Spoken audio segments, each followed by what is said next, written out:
ओम शांति। आज 18 तारीख है, शुक्रवार का दिन है।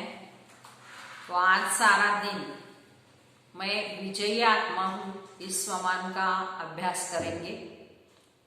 और बाबा हमेशा हमको स्मृति दिलाते हैं कि हम कल्प कल्प के विजयी है। विजय हमारा जन्म सिद्ध अधिकार है, इस स्मृति में रहना है। और बाबा कहते हैं विचार सागर मंथन करते रहना है। तो जितना रोज विचार सागर मंथन करते रहेंगे उतना हमको खुशी का पारा चढ़ता रहेगा। तो आत्मा की एनर्जी बढ़ती रहेगी, उमंग उत्साह बढ़ा रहेगा। इसलिए हमेशा ज्ञान का विचार सागर मंथन करते रहना है। आज का महावाक्य है, बाबा कहते हैं मीठे बच्चे रोज विचार सागर मंथन करो तो खुशी का पारा चढ़ेगा और चलते फिरते याद रहे कि हम सुदर्शन चक्रधारी है। प्रश्न है, अपनी उन्नति करने का सहज साधन कौन सा है? उत्तर, अपनी उन्नति के लिए रोज पोता में रखो और चेक करो कि आज सारा दिन कोई आसुरी काम तो नहीं किया। जैसे स्टूडेंट अपना रजिस्टर रखते हैं, ऐसे तुम बच्चे भी दैवी गुणों का रजिस्टर रखो तो उन्नति होती रहेगी। तो अपनी उन्नति के लिए बाबा आज हमको राय दे रहे हैं कि अपना रजिस्टर रखना है, सारा दिन में चेक करना है कि कोई आसुरी कर्म तो नहीं किया। या बाबा कहते हैं दैवी गुण कितने धारण किए, ये रजिस्टर में चेक करते रहना है तो चेंज होगा। गीत है, दूर देश का रहने वाला आया देश पर आए। ओम शांति। बच्चे जानते हैं दूर देश किसको कहा जाता है? दुनिया में एक भी मनुष्य नहीं जानता, भल कितना भी बड़ा विद्वान हो, पंडित हो, इनका अर्थ वो नहीं समझते। तो तुम बच्चे समझते हो। बाप जिसको सब मनुष्य मात्र याद करते हैं कि हे भगवान, तो वो जरूर ऊपर मूल वतन में है और किसको भी ये पता नहीं। इस ड्रामा के राज को भी अब तुम बच्चे समझते हो। तो शुरू से लेकर अब तक जो हुआ, जो होने का है, वो सब बुद्धि में है। तो ये सृष्टि चक्र कैसे फिरता है वो बुद्धि में रहना चाहिए ना। तो तुम बच्चों में भी इन बातों को नंबरवार समझते, विचार सागर मंथन नहीं करते, इसलिए फिर खुशी का पारा भी नहीं चढ़ता, वो उमंग उत्साह भी नहीं रहता। उठते बैठते बुद्धि में रहना चाहिए कि हम सुदर्शन चक्रधारी है। आदि से अंत तक मुझ आत्मा को सारे सृष्टि चक्र का मालूम है। तो भल तुम यहाँ बैठे हो तो बुद्धि में मूल वतन याद आता है, वह है स्वीट साइलेंस हो। तो निर्वाण धाम, साइलेंस धाम, जहां आत्माएं रहती है। तो तुम बच्चों की बुद्धि में झट आ जाता है और कोई को पता भी नहीं है। तो भल कितने भी शास्त्र आदि पढ़ते सुनते रहे, लेकिन फायदा कुछ भी नहीं। बाबा कहते वो सब है उतरती कला में जाने का मार्ग, और तुम अभी चढ़ रहे हो तो वापिस जाने के लिए खुद तैयारी कर रहे हो। तो ये पुराना कपड़ा छोड़ हमको घर जाना है। तो खुशी रहती है ना, घर जाने के लिए आधा कल्प हमने भक्ति की है तो सीढ़ी नीचे उतरते ही गए। तो अभी बाबा हमको सहज समझाते। तो तुम बच्चों को खुशी होनी चाहिए कि बाबा भगवान हमको पढ़ाते हैं। ये खुशी बहुत रहनी चाहिए, बाप हमको सन्मुख पढ़ा रहे। तो बाबा जो सभी का बाप, वो हमको फिर से पढ़ा रहे, तो अनेक बार पढ़ाए। जब तुम चक्र लगाकर पूरा करते हो तो फिर बाप आते हैं। इस समय तुम हो सुदर्शन चक्रधारी, तुम विष्णुपुरी के देवता बनने के लिए पुरुषार्थ कर रहे हो। दुनिया में और कोई को भी ये नॉलेज बाबा कहते है नहीं। शु बाबा हमको पढ़ा रहे, तो ये खुशी कितनी रहनी चाहिए हमको बच्चे जानते ये शास्त्र आदि सब भक्ति मार्ग के है, तो ये सदगति के लिए नहीं है। भक्ति मार्ग की सामग्री भी चाहिए ना, तो अतः सामग्री है। बाप कहते इससे तुम गिरते आए हो, कितना दर दर भटकते हैं, तो अभी तुम शांत होकर बैठे हो, तुम्हारा धक्का खाना सब छूट गया। जानते हो बाकी अभी थोड़ा सा समय है। आत्मा को पवित्र बनाने के लिए बाप वही रास्ता बता रहे हैं। कहते हैं मुझे याद करो, तो तुम तमो प्रधान से सतो प्रधान बन जाएंगे, फिर सतो प्रधान दुनिया में आकर राज्य करेंगे। तो ये रास्ता कल्प कल्प अनेक बार बाबा ने बच्चों को बताया है। तो फिर अपनी अवस्था को भी देखना है। स्टूडेंट पुरुषार्थ कर अपने को होशियार बनाते हैं ना, तो पढ़ाई का भी रजिस्टर होता है और चलन का भी रजिस्टर होता है। तो यहाँ तुम्हें देखना है कि दैवी गुण कितने धारण किए हैं, क्योंकि दैवी गुण धारण करने, देवता बनने के लिए रोज अपना पोता मिल रखने से बहुत उन्नति होगी। आज सारा दिन कोई आसुरी काम तो नहीं किया, हमको तो देवता बनना है। लक्ष्मी नारायण का चित्र सामने रखा है, कितना सिंपल चित्र है। ऊपर में शिव बाबा प्रजापिता ब्रह्मा द्वारा हमको वर्षा दे रहे हैं, देते हैं संगम पर। ब्राह्मण ब्राह्मणियां होंगे ना संगम पर, तो देवताएं होते हैं। सतयुग में तो ब्राह्मण है संगम पर, कलयुग में है शूद्र वर्ण वाले। तो विराट रूप भी बुद्धि में धारण करो। अभी हम ब्राह्मण चोटी है, तो फिर देवता बनेंगे। तो बाप अभी ब्राह्मणों को पढ़ाकर देवता बना रहे, तो दैवी गुण भी धारण करने हैं। इतना मीठा भी बनना है, कोई को दुख भी नहीं देना है।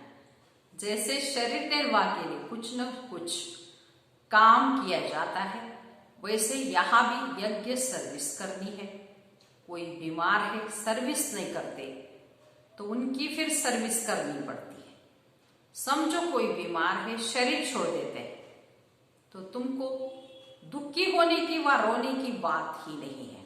तुमको तो बिल्कुल ही शांति में बाबा की याद में रहना है। कोई आवाज ही नहीं, वो तो शमशान में ले जाते, आवाज करते जाते, राम नाम संग है। तुमको तो कुछ भी नहीं कहना है, तो तुम साइलेंस से विश्व पर जीत पाते हो। उनकी है साइंस और तुम्हारी है साइलेंस, है ना। तो तुम बच्चे ज्ञान और विज्ञान का भी अर्थ जानते हो। ज्ञान है समझ, और विज्ञान माना सब कुछ भूल जाना है। ज्ञान से भी परे, तो ज्ञान भी है और विज्ञान भी है। तो आत्मा जानती है हम शांति धाम के रहने वाले। फिर ज्ञान भी है, माना रूप और बसंत। तो बाबा भी रूप बसंत है ना, तो रूप भी है और उनमें सारे सृष्टि चक्र का ज्ञान भी है। तो उन्होंने विज्ञान भवन नाम रखा है। अर्थ कुछ भी नहीं समझते, तो तुम बच्चे समझते हो। इस समय साइंस से दुख भी है तो सुख भी है। वहां सुख ही सुख है और यहाँ अल्पकाल का सुख, बाकी तो दुख ही दुख है। घर में मनुष्य कितने दुखी रहते हैं, समझते कहाँ मरे तो इस दुख की दुनिया से छूटे। तो तुम बच्चे जानते हो बाबा आया है हमको स्वर्गवासी बना, तो कितना गद गद होना चाहिए। कलब कलब बाबा हमको स्वर्गवासी बनाते आए हैं, तो ऐसे एक बाप की मत पर ही चलना चाहिए। तो बाबा कहते मीठे बच्चे कभी कोई को दुख नहीं दो, गृहस्थ व्यवहार में रहते पवित्र बनो। हम भाई बहन है, यह है प्यार का नाता। तो और कोई कुदृष्टि जा नहीं सकती, प्यार से रहना है। हर एक की बीमारी अपनी अपनी है, उस अनुसार राय भी देते हैं। पूछते हैं बाबा यह हालत होती है, इस हालत में क्या करें।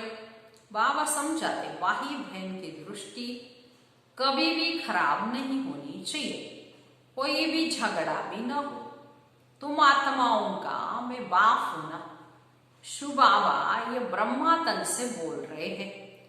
प्रजापिता ब्रह्मा बच्चा हुआ शिव बाबा का, साधारण तन में ही आते हैं ना। विष्णु तो हुआ सतयुग का। बाबा कहते मैं इसमें प्रवेश कर नई दुनिया रचने आया हूं। बाबा पूछते तुम विश्व के महाराजा महारानी बनेंगे? हाँ बाबा, क्यों नहीं बनेंगे? हाँ, इसमें पवित्र भी रहना पड़ेगा। तो ये तो मुश्किल है। अरे तुमको विश्व का मालिक बनाते और तुम पवित्र नहीं रह सकते हो, लज्जा नहीं आती? बाबा कहते हैं लौकिक बात भी समझाते ना, गंदा काम मत करो। तो इस विकार पर ही विघ्न पड़ते हैं। तो शुरू से लेकर इस पर हंगामा चला आया बाबा कहते। तो बाबा कहते मीठे बच्चों, इस पर ही जीत पानी है, माना विकारों पर ही जीत पानी। मैं आया हूं पवित्र बनाने। तो तुम बच्चों को राइट रॉन्ग, अच्छा बुरा सोचने की बुद्धि मिली हुई है। लक्ष्मी नारायण ये है हमारा एम ऑब्जेक्ट। स्वर्गवासियों में दैवी गुण है और नरकवासियों में अवगुण है। तो अभी रावण राज्य है, ये भी कोई समझ नहीं सकते। रावण को मनुष्य हर वर्ष जलाते, दुश्मन है ना, जलाते ही आते, समझते नहीं कि ये कौन है। तो हम सब रावण राज्य के हैं ना, तो जरूर हम असुर है, परंतु अपने को कोई असुर समझते नहीं। बहुत कहते हैं कि ये है राक्षसी राज्य। तो यथा राजा रानी तथा प्रजा, परंतु इतनी भी समझ नहीं। तो बाप बैठ समझाते हैं राम राज्य अलग होता है और रावण राज्य अलग होता है। अब तुम सर्वगुण संपन्न बन रहे हो। तो बाबा कहते मेरे भक्तों को ज्ञान सुनाओ, जो मंदिरों में जाकर देवताओं की पूजा करते हैं। बाकी ऐसे ऐसे आदमियों से माथा नहीं मारो। तो मंदिरों में बहुत भक्त मिलेंगे, नब्ज भी देखनी होती है। डॉक्टर लोग देखने से झट बता देते हैं कि इनको क्या बीमारी है।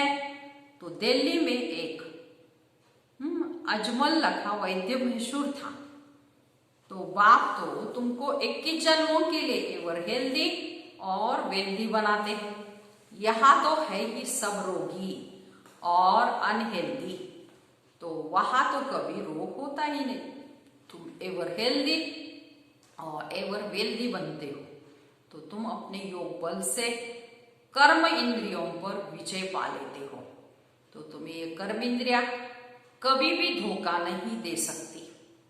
तो बाबा ने समझाया है याद में अच्छी रीति रहो, देही अभिमानी रहो, तो कर्म इंद्रिया कभी भी धोखा नहीं देगी।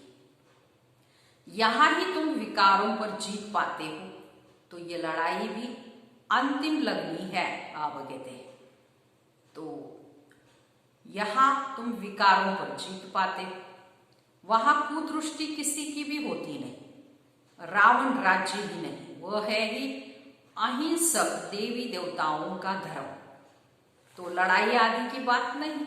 तो ये लड़ाई भी अभी अंत में लगनी है। इनसे स्वर्ग का द्वार खुलना है, फिर कभी लड़ाई लगती ही नहीं। तो यज्ञ भी ये लास्ट है, फिर आगा कलप कोई यज्ञ होता ही नहीं। इसमें सारा किचड़ा स्वाहा हो जाता है। तो इस यज्ञ से ही विनाश ज्वाला निकलती है, सारी सफाई हो जाएगी। फिर तुम बच्चों को भी साक्षात्कार कराया गया। तो वहां के शुभ रस आदि भी बहुत स्वादिष्ट और फर्स्ट क्लास चीजें होती है। उस राज्य की तो अब तुम स्थापना कर रहे हो, तो तुमको कितनी न खुशी होनी चाहिए। तुम्हारा नाम ही है शिव शक्ति भारत माताए। तो तुम शिव से शक्ति लेते हो, शिव से तुम शक्ति लेते हो सिर्फ याद से। तो धक्के खाने की कोई बात नहीं, वो समझते हैं। जो भक्ति नहीं करते वो नास्तिक है। तो तुम कहते हो जो बाप और रचना को नहीं जानते वो नास्तिक है, और तुम अभी आस्तिक बने हो, त्रिकालदर्शी भी बने हो। तो तीनों लोग तीनों कालों को जान गए। तो इन लक्ष्मी नारायण को बाप से वर्षा मिलता है। तो अब तुम वो बनते हो। ये सब बातें बाबा समझाते हैं।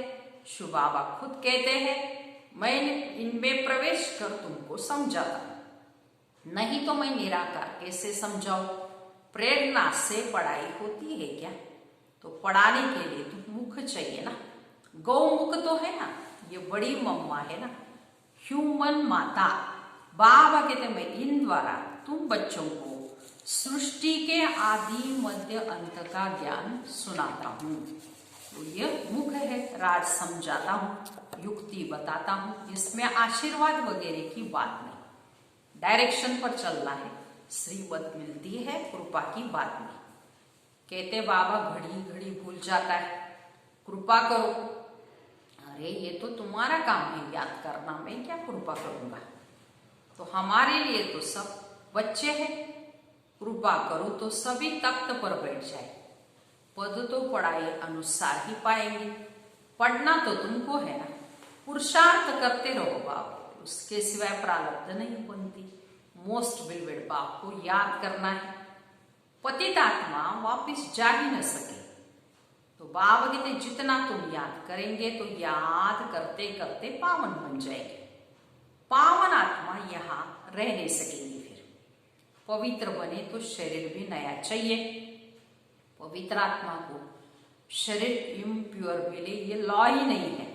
सन्यासी भी विकार से जन्म लेते हैं, ये देवताएं विकार से जन्म नहीं लेते जो फिर सन्यास करना पड़े। ये ऊंच ठहरे ना, देवताओं का जन्म योग बल से होता है। तो सच्चे सच्चे महात्मा ये है जो सदैव संपूर्ण निर्विकारी।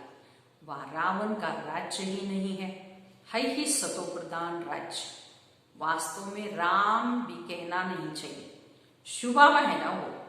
तो इसको कहा जाता है राजस्व अश्व में अविनाशी रुद्र ज्ञान यज्ञ। तो रुद्र व शिव एक ही है, तो कृष्ण का तो नाम नहीं। तो शिव बाबा आकर सुनाते हैं, वो फिर रुद्र यज्ञ रचते हैं। तो मिट्टी का लिंग और शालिग्राम बनाते हैं, पूजा कर फिर तोड़ भी देते हैं। तो जैसे बाबा देवियों का मिसाल बताते ऐसे, तो देवियों को सजाकर खिलाकर पिलाकर फिर पूजा कर डुबो देते हैं। वैसे शिव बाबा और शालिग्रामों की भी बड़े प्रेम से और शुद्धि से पूजा कर फिर कलाश कर देते हैं। तो ये है सारा भक्ति का विस्तार।